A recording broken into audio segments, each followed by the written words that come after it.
आज हम लोग देखेंगे टैली। मैं सुशील कुमार लाल। आज मैं पहली बार डिस्कस करने जा रहा हूँ यूट्यूब चैनल पे टैली को। कुछ स्टूडेंट का रिक्वेस्ट था कि सर टैली की क्लासेस कुछ अपलोड कीजिए, टैली की क्लासेस कुछ यूट्यूब पे अपलोड कीजिए, जिससे कि हम लोगों को कुछ सहूलियत हो। तो आज हम टैली पे इंट्रोडक्शन क्लासेस डालेंगे। इंट्रोडक्शन इन द सेंस सबसे पहले टैली होता क्या है और टैली पे कंपनी कैसे क्रिएट होती है, जस्ट इसकी हम एक डिटेल डालेंगे। टैली पे इसकी डिटेल डालेंगे। तो सबसे पहले हम आपसे क्लियर करते हैं कि टैली जो हम दिखाएँगे, टैली ईआरपी 9 रहेगा और ये एजुकेशनल वर्ज़न होगा। टैली होती क्या है? तो ये अकाउंटिंग पैकेज है। दैट्स मीन अकाउंट्स का काम एप्लीकेशन के साथ की जाती है। टैली एक ऐसा सॉफ्टवेयर है जिसके माध्यम से ट्रांज़ैक्शन को रिकॉर्ड की जाती है और जितनी भी रिपोर्ट हम अकाउंटिंग में बनाते हैं, वो ऑटोमैटिक वो जनरेट करता है। टैली ऑटोमैटिक रिपोर्ट जनरेट करता है। टैली इसीलिए हम लोग बोलते हैं tally is an accounting software, कुछ अकाउंटिंग पैकेज कहते हैं। क्यों? क्योंकि ये अकाउंट्स का काम करता है। दैट्स मीन इस पे आप लेज़र ग्रुपिंग करके और ट्रांज़ैक्शन को रिकॉर्ड करोगे, दैट्स मीन जर्नल एंट्री बनाओगे, वाउचर एंट्री पास करोगे, तो ऑटोमैटिक सारा का सारा रिपोर्ट तैयार होके दिखेगा। सारा रिपोर्ट खुद ब खुद बन जाता है। इसीलिए टैली की इस्तेमाल होती है। Tally tally solution private limited company जो है, उसके द्वारा टैली सॉफ्टवेयर बनाई गई है और सबसे गुड न्यूज़ ये है कि ये एक ऐसा सॉफ्टवेयर है जो इंडिया का अपना प्रोडक्ट है। हमारे लिए ये बेस्ट है कि ये इंडिया का अपना प्रोडक्ट है। ये 1986 में tally software first time India में लॉन्च किया था। टैली सॉल्यूशन प्राइवेट लिमिटेड ने टैली फर्स्ट टाइम 1986 में लॉन्च किया, जो कि सबसे पहला वर्ज़न दिया था टैली 4.5, जो कि डॉज वर्ज़न था क्योंकि उस समय विंडो नहीं आया हुआ था, विंडोज़ नहीं होता था, इसीलिए डॉज वर्ज़न में आया था, डिस्क ऑपरेटिंग सिस्टम वर्ज़न में। दैट्स मीन कीबोर्ड से ही सारा काम होता था, माउस का काम नहीं होता था और ऐसा नहीं था, लेंदी नहीं था, बड़ा ही अच्छा ऑप्शन था। टैली सॉल्यूशन प्राइवेट लिमिटेड ने फर्स्ट टाइम जब 1986 में टैली 4.5 लॉन्च की, तो उसका बिज़नेस बहुत ही अच्छा हुआ क्योंकि पहली बार ऐसी सॉफ्टवेयर आई, जिससे हमने देखा क्या कि अकाउंट्स का काम कंप्यूटर पे डालते हो और बहुत ही छोटा काम करते हो। दैट्स मीन कहने का मतलब जस्ट एक जर्नल एंट्री पास करते हो, उसका इफ़ेक्ट कहीं भी चाहो तो वो डिस्प्ले कर जाता। ऑटोमेटिक लेज़र तैयार हो गया, automatic purchase register, sales register, cash book, bank book and balance sheet, profit and loss, each and everything, trial balance, जितना भी रिपोर्ट तुमको चाहिए खुद ब खुद वो तैयार कर देता था। तो इसीलिए बहुत ही अच्छा, बहुत ही कारगर सॉफ्टवेयर साबित हुआ जिसके कारण लोगों ने इसको बहुत ही ज़्यादा अडॉप्ट किया। बहुत अच्छा बिज़नेस भी किया था टेली सॉल्यूशन कंपनी ने उस समय। और धीरे-धीरे इसको और भी डेवलप किया गया, जैसे 4.5 के बाद 5.4 वर्ज़न लाई गई 1995 में। उसके बाद 6.3 आया, उसके बाद 7.2 आया जब आपका वैट लॉन्च हुआ था इंडिया में 2005 में। वैट जब लॉन्च हुआ था तो उस समय क्या की गई थी, सॉफ्टवेयर वैट इनेबल करके 7.2 आया था, जो वैट के साथ था। उसके बाद VAT tax, value added tax के साथ था। उसके बाद और उसको डेवलप किया गया, 7.2 के बाद 8.1 आया, टेली 9 आया। आगे चल के ईआरपी के साथ टेली ने टाई अप करके ईआरपी 9 लॉन्च किया।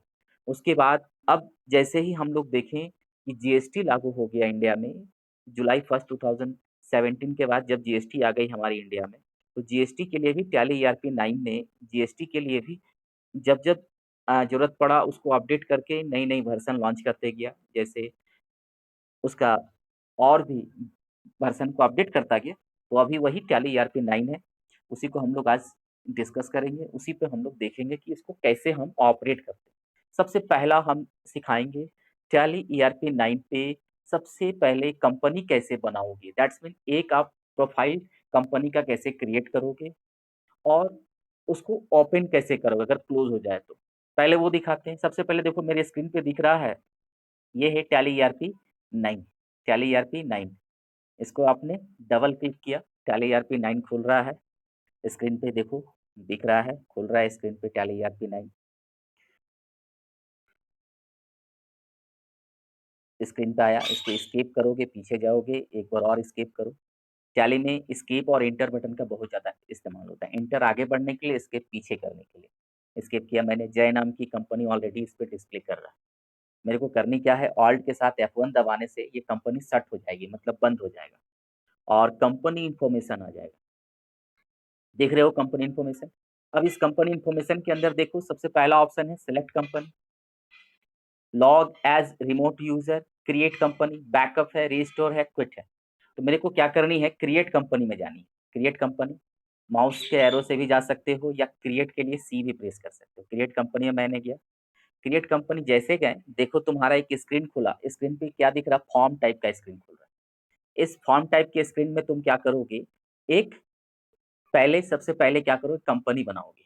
मान के चलो मैं कंपनी बनाता हूँ RSA private limited company, RSA private limited company. Mailing address, तो मेलिंग नेम सेम है। एड्रेस बैंक मोड धनबाद कर देते हैं, India, state Jharkhand, pin code 826001 है। फ़ोन नंबर, अगर तुमको लगे कि ये सारी डिटेल भरना है तो भरो। एजुकेशनल पर्पज़ से तो इसको ज़रूरत नहीं है भरना, लेकिन प्रोफेशनल जब काम करोगे तो ये सारी डिटेल तुमको रखना ज़रूरी पड़ेगा।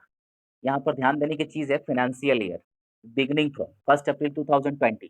फाइनेंशियल ईयर तुमको पता होगा कि कभी भी 1 अप्रैल को ही स्टार्ट होता है। फाइनेंशियल ईयर हमारे यहाँ 1 अप्रैल से स्टार्ट होता है, 1 अप्रैल से, और एंडिंग कब होती है, 31 मार्च को। तो तुमको यहाँ पर 1 अप्रैल 2020 दिखाना पड़ा, 1 अप्रैल 2020 हमने डिस्प्ले किया, डाला यहाँ पर। बुक बिगनिंग क्या है, तो बुक बिगनिंग तुम चाहो तो दूसरा डाल सकते हो, लेकिन जनरली हम लोग करते क्या है कि सेम ही रखते हैं, 1 अप्रैल 2020। दैट मीन बुक बिगनिंग का मतलब होता है किस डेट से तुम एंट्री करना शुरू कर रहे हो, तो सेम ही डेट रखते हैं। उसके बाद और भी सिक्योरिटी पर्पज से ये सारी डिटेल है। मैं ये सारा डिटेल अभी फॉलो नहीं करता हूँ, फ्यूचर में इसको हम लोग देखेंगे। एक्सेप्ट, यस, एंटर ही प्रेस करना है, ऑटोमेटिक एक्सेप्ट हो जाएगा। और उसके बाद देखो तुम्हारा एक कंपनी दिख रही है, RSA private limited company. I think अब प्रॉब्लम नहीं हो रहा होगा कंपनी मैंने कैसे बनाई। क्लियर है कंपनी कैसे बनाई। कंपनी बनाने के बाद देखो तुम्हारे स्क्रीन पे कुछ कुछ इंफॉर्मेशन दिख रहा है। Current period April 1 2022 31 March 2021 and the current date Wednesday 1 April 2020। List of companies, list of companies के अंदर name of company RSA private limited company, एक ही कंपनी है। डेट ऑफ लास्ट एंट्री, कोई एंट्री नहीं है इसमें। Gateway of tally, gateway of tally के अंदर क्या क्या है, तो देखो यहाँ पर मास्टर है जिसके अंदर account info, inventory info, transaction है, account voucher, inventory voucher, utility है, इम्पोर्ट डेटा, बैंकिंग, रिपोर्ट्स है, banking balance sheet, profit and loss, stock summary, ratio analysis, display quit. इन सभी चीज़ों का हम बारी बारी डिस्कस करेंगे। जब जब जरूरत पड़ेगा हर क्लासेस में इसको हम स्टडी करते चलेंगे, किसका कब जरूरत है, किसको क्या है। फिलहाल हम क्या करते हैं, कंपनी क्विट करके हम बाहर निकलते हैं। क्यों, क्योंकि आपको कंपनी दिखानी भी है कि आपकी कंपनी ओपन कैसे होगी। मैंने क्विट किया, बिल्कुल कंपनी बंद हो गई। अब आपकी डेस्कटॉप की, लैपटॉप की स्क्रीन दिख रहा है, डेस्कटॉप। अब देखो फिर से जाओ, टैली ERP9 पे डबल क्लिक किया, टैली ERP9 पे मैं गया। जैसे ही मैं टैली ERP9 पे गया, अब यहाँ पर करना क्या है, आने दो, स्किप करोगे, फिर से वही जय नाम की कंपनी ओपन हो गई। आप इसको ऑल्ट F1 से सेट कर दिया, और आपकी कंपनी सेलेक्ट करनी है तो सेलेक्ट कंपनी में ही एंटर प्रेस करोगे या एस दबाओगे सेलेक्ट कंपनी के लिए, या माउस से भी क्लिक कर सकते हो, जैसा तुम्हारी इच्छा। अब तुम्हारी कंपनी का नाम क्या था, RSA private limited company. Type करो RSA, देखो RSA प्राइवेट लिमिटेड कंपनी आ गई। एंटर तुमने प्रेस किया, तुम्हारी कंपनी डिस्प्ले करी।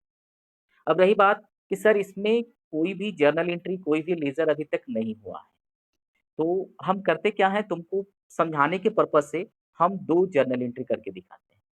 हो सकता है नए स्टूडेंट जो बिल्कुल नहीं जानते हैं कि टैली कैसे ऑपरेट होती है, उनके लिए प्रॉब्लम होगा, बट आगे की क्लास में हम डिस्कस करेंगे ग्रुप क्या होती है, ग्रुप कैसे बनाई जाती है, जर्नल एंट्री यानी वाउचर एंट्री कैसे पास की जाती है। लेकिन फिलहाल मैं क्या करता हूँ, 2 एंट्री के लिए लेजर बनाकर एंट्री पास करता हूँ। एक है स्टार्ट बिजनेस विद कैश और दूसरी है कैश डिपॉजिटेड इनटू बैंक। तो सबसे पहले लेजर ग्रुपिंग करने के लिए लेजर अकाउंट इन्फो में जाएंगे, लेजर में जाएंगे और क्रिएट करेंगे। Start business with cash, cash to capital, cash deposited into bank, bank to cash. तो ये यहाँ पर 3 लेजर की आवश्यकता पड़ रही है, कैश, कैपिटल, बैंक। तो तुमको बता दे सबसे पहले कि कैश नाम का जो लेजर है, कैश ऑलरेडी कंपनी जैसे ही क्रिएट करोगे टैली पे, कैश ऑलरेडी बन के तैयार हो जाता है। कैश का लेजर बनाने की अलग से आवश्यकता नहीं पड़ती है, कैश ऑलरेडी बनी हुई होती है। तो अब तुमको क्या करनी है, कैश जब बनी हुई है तो करनी क्या है, तो हमको कैपिटल का लेजर बनाना होगा। कैपिटल अकाउंट, कैपिटल अकाउंट मैंने बनाया, under group capital account. Other information as it is रहने देता हूँ मैं। ओपनिंग बैलेंस आवश्यकता नहीं है, मेरे पास अभी नहीं है। And the next bank account, मैंने क्या किया, बैंक अकाउंट का लेजर बनाया। अगर प्रोफेशनल काम करोगे सारी डिटेल आपके पास रहेगी, account number, IFSC code, bank name, each and everything, वो सारा डालोगे। फिलहाल उसकी आवश्यकता नहीं है, मैंने एक्सेप्ट करा दिया। अब स्किप करके पीछे आओगे, अकाउंटिंग वाउचर पे जाओगे।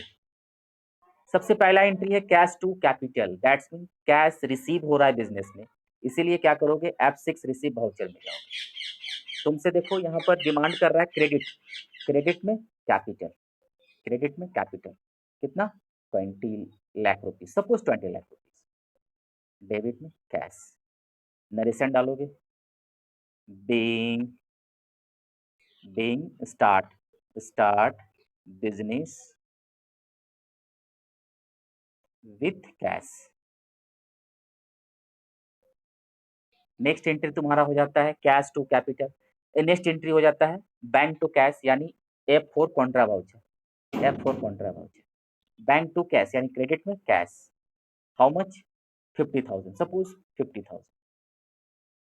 डेबिट में बैंक। ये इंफॉर्मेशन अलाउ किया हुआ है, कॉन्फ़िगरेशन सेट किया हुआ फीचर्स, इसीलिए दिख रहा है। चाहो तो इसको बंद भी कर सकते हो, चाहो तो रख सकते हो, इसका डिटेल दे सकते हो।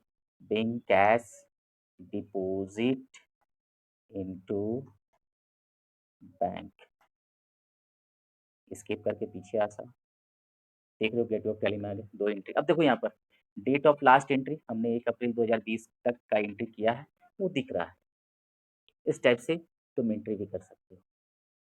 तो स्टार्टिंग का क्लास था, इतना ही मेरे को लगता है काफ़ी है। अब नेक्स्ट क्लास में हम क्या करेंगे, धीरे धीरे अब हम ग्रुपिंग कैसे क्रिएट की जाती है, वाउचर एंट्री कैसे बनाई जाती है, और उसमें बहुत सारी फीचर्स है, वो सारी डिस्कस हम करते चलेंगे। तो मेरे ओके, मेरे को लगता है यहाँ काफ़ी है। आज की क्लास यहीं ऑफ करता हूँ मैं। ओके, धन्यवाद। मैं सुशील कुमार लाल।